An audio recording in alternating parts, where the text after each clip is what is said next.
नमस्कार मित्रांनो, स्वागत आहे तुमचं MK ॲग्रो फार्म या यूट्यूब चॅनलमध्ये. तर मित्रांनो, बरेच शेतकरी मित्र शेळी पालन करतात, त्यांच्यासाठी आज खास व्हिडिओ आहे.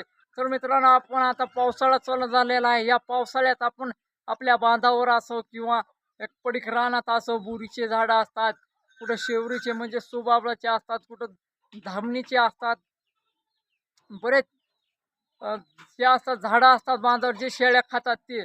तर मित्रांनो, जे आपण शेळ्यांना ते खायला टाकतो त्याच्यात एकच दक्षता घ्यायची, कारण की आता पावसाळ्यात बरेच जीवजंतू असतात, काही आळ्या असतात, काय हसोला असतात. तर असाच प्रकार आज मला घडलेला आहे. आज मी आमच्या शेळीपालनमधल्या पिल्लांना बारक्या आज बांधावरची एक धामण होती, त्या धामणीवरचा पाला चांगला होता, दिसत होता टवटवीत, त्याच्यामुळे खायला आणला. तो म्हणलो आज खायला टाकायला येईन, पण आणला खायला टाकण्यावेळी मी बारीक लक्ष गेलं त्या पाल्यावर. त्या काही भागात बघा हसवलं म्हणतात, काही भागात सोट म्हणतात, काही भागात घुले म्हणतात. ह्या सोट आळीने त्या झाडावर अंडे घातले, ते बारीक बारीक अंडे, आणि त्या अंड्यातून पिल्ले जन्माला झालते. पिल्ले जन्माला आलते. त्या पिल्ले जर जर माझ्या शेळ्याच्या पिल्ल्यांनी जर खाल्ले असते तर उद्याच मला डॉक्टर बोलावं लागला असता, किंवा माझे लहान हे पिल्ले दगावले असते, मेले बी असते. त्यामुळं सर्व शेतकरी मित्रांनी शेळीपालन करणाऱ्या दक्षता घ्यायची, की आता पावसाळा आहे. या पावसाळ्यात आपण आपल्या पिल्लांची सुरक्षित घ्यायचे. चाऱ्यावर काही आळ्या जीवजंतू आहेत का, सोलं सोट हे असले तर तो चारा टाकायचा नाही, कारण की आपल्या शेळीपालनात नुकसान होऊ शकतं. म्हणजे नुकसान झाल्यावर आपण जिथं आपल्याला आशा असते दहा पैशाची ते येत नसतात. तर मित्रांनो, तुम्हाला आता दाखवतो, त्या धामणीच्या पाण्यावर अंडे घातलेले देखील होते त्या हसोलाने, आणि पिल्ले देखील जन्माला आलेले त्या अंड्यातून. चला मग तुम्हाला आता या एक फांदी मी तुम्हाला खास दाखवण्यासाठी, की माझ्या जी शेतकरी मित्र शेळी पालन करता, युवा शेतकरी असतात, त्यांचं कुठं नुकसान होऊ नये या कारणासाठी मी आज तो फटा एक काढून ठेवलेला, फांदोरी काढून ठेवली. खास व्हिडिओ काढला यासाठी, की मला काय प्रसिद्धीसाठी नाही किंवा कुठं लाईक सबस्क्राईबसाठी नाही, की माझे जे शेतकरी मित्र असतात ते त्यांचं नुकसान होऊ नये यासाठी मी खास व्हिडिओ काढला. तर मित्रांनो, तुम्हाला दाखवतो आता मी.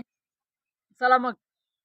तर मित्रांनो, हे बघा, ही आहे धामणीचा पाला. बरेच जण ओळखीत असतील, काही जणांच्या इकडं वेगवेगळे नाव असतील. तर ह्याच्यावर असंख्य जवळपास 400-500 तरी हसोल म्हणजे हसोलच्या स्वतःचे अंडे होऊन त्याच्यातून पिल्ले निघलेले, तर अजून त्या पाल्याला अंडे आहेत. तर मित्रांनो, चला मग दाखवतो तुम्हाला, जरा जवळ येऊन अगोदर दाखवतो मित्रांनो. हे अंडे हे बघा, हे दिसतात का हे कॅमेरेमधून? हे बघा, हे अंडे सोलाने अंडे घातलेले, काही भागात सूट ते म्हणतात. आणि हेच अंडे आता अंडे झाले. तर मित्रांनो, आता बारीक बारीक पिल्ले दाखवतो अगोदर जन्माला आहेत कसे येतात. बघा, हे बघा, हे बारीक बारीक बारीक पिल्ले आता याच्यातून हे झालेले आहेत. हे बारके हसवलं पैदा झालेले, म्हणजे जन्म झालेला त्यांचा. हे बघा, हे दिसतात का तुम्हाला मित्रांनो? हे बघा, हे लाईनीने चाललेत. बघा, एके जागेवर घोळका जवळपास 400-500 तरी असतील हे हसोलन. हेच आपल्या शेळ्याने किंवा लहान पिल्लाने खाल्ले तर आपल्याला दवाखान्यात म्हणजे शेळी दवाखान्यात न्यायची गरज पडते, पिलू, नाहीतर डॉक्टर आपल्या फार्मवर बोलावा लागतो आणि आपलं नुकसान होतं. तर मित्रांनो, असे हसवलं ते खाल्ल्याने आपल्या शेळ्या किंवा पिल्ले दगावतात, 100% दगावतात. लवकर हे होतात ढेंडाळणे, ते ढेंडाळणे असते साठी साधं मित्रांनो, आपल्या जर अंगावर आलं तर हे त्यांचे काट्याने हे होतं, माणूस चुनचुन झालं की अंग खाजवतं, गुदी येतात. तर शेळ्याच्या पिल्लांच्या पोटामध्ये किती हे होत असं, वेदना होत असन. हे बघा.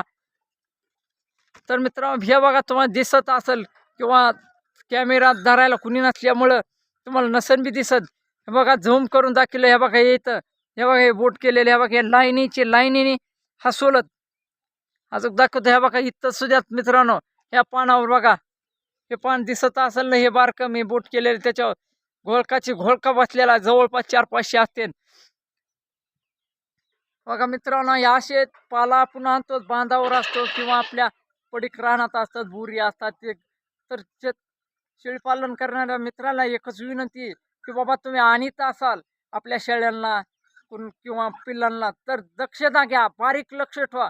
पाल्याच्या पुढं म्हणजे खाली वरी बघा, तिथं कुठं घुल्याने ते स्वतःने किंवा आळ्याने अंडे घालून कुठं पिल्ले जन्माला घातलेत का, तर आपण डायरेक्ट जातो किंवा बांधावरचे पडीक रानातले बोरीचे फाटे असो किंवा असे धामणीचे फाटे, सुबाबळाचे फाटे, बरेच काय असतात जे शेळ्या खातात ते आणतो आणि हे करतो तर आपण शेळ्याला किंवा पिल्ल्याला टाकतो, आपण बघत नाहीत.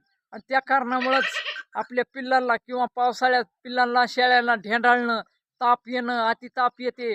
एक जवळपास 100च्या पुढं जाते ताप 105 107 असे ह्याच्यावर जाते. नॉर्मल ताप राहत नाही. मी ते खाल्ल्याबरोबर मी चेक केलं माझ्या शेळ्या पिल्ल्यांचे ताप इथे चेक केले. मी दररोज टाकत होतो. आज माझ्या हे आलं नजरात आलं अशी हे होण्याचं, तर मी आज चेक केलं तरी ह्याच्यामुळं माझे शेळ्यांच्या पिल्लांची ताप 101 102 105 वर काय काय गेलेत. तर लगेच मी मेडिकल करणार, त्यांना गोळ्या औषधं करणार. नाही तितक्या झालं तर मला डॉक्टर सुद्धा बोलावं लागेल. आज जवळपास डॉक्टर बोलून 1000-2000 रुपये त्याला घालावं लागते. कारण की 1000-2000ला बघून आपण ते पिल्ले मेले तर आपले बरंच नुकसान होऊ शकतं.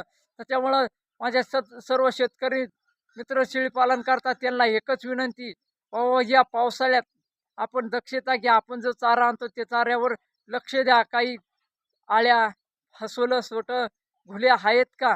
तर मित्रांनो, व्हिडिओ कसा वाटला खास मी माझ्या शेतकरी मित्रांसाठी जे शेळीपालन करतात त्यांच्यासाठी खास व्हिडिओ बनवला आहे.